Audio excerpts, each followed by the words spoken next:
Hello, Bozeman UMC. It is Thursday, March the 19th. It's good to see you today on our video blog, called a vlog, apparently. The title of today is We've Been Here Before.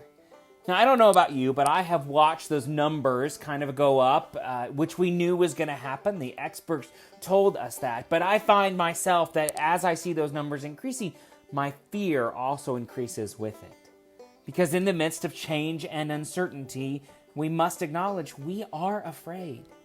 On Sunday, we said to the children in the puppet show, it's okay to have all our feelings during this time. It's okay to be afraid.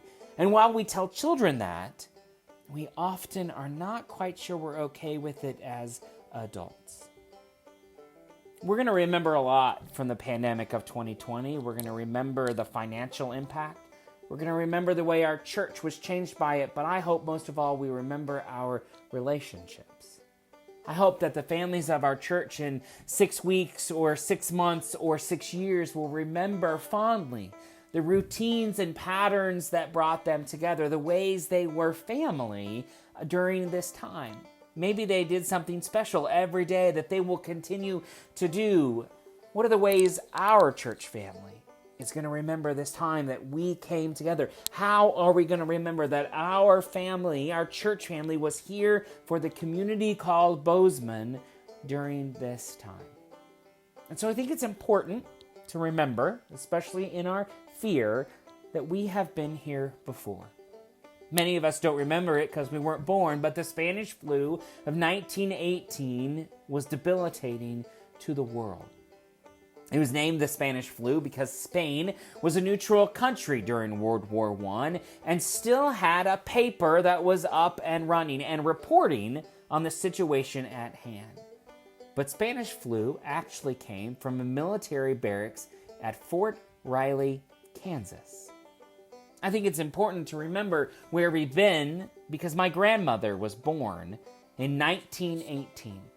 The flu started in September and October, and it lasted through 1918 into 1919, around March or April. And my grandmother was born in the end of October 1918, in the very midst, the height of this flu. And I can't imagine how afraid her parents must have been of her contracting that. I can't imagine how afraid they must have been for her, how they kept her away from everybody and everything that was going on.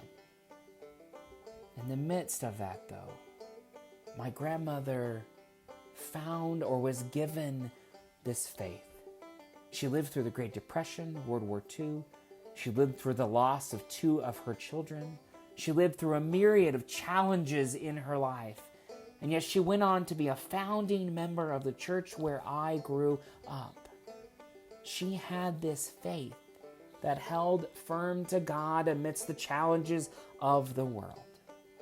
I think it's also important to remember we've been here before. What was Bozeman like during the flu of 1918?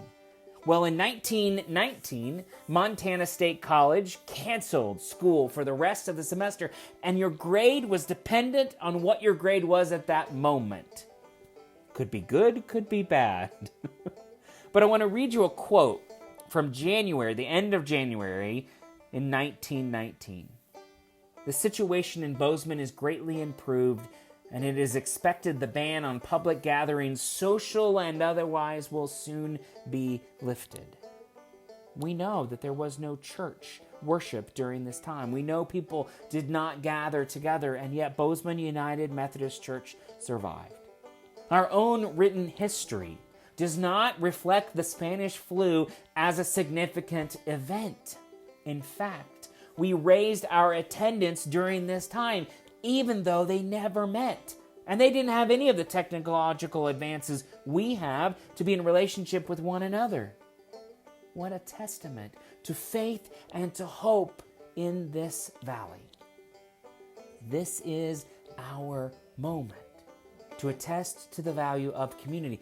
This is our moment to be third day people who against all odds say the darkness is never the end. This church has survived in this valley for 155 years, through flus and pandemics, through all sorts of challenges, and we have continued to be God's people. That will not change now. So let us live in this time with faith and kindness, with a sense of justice and with hope. See you tomorrow.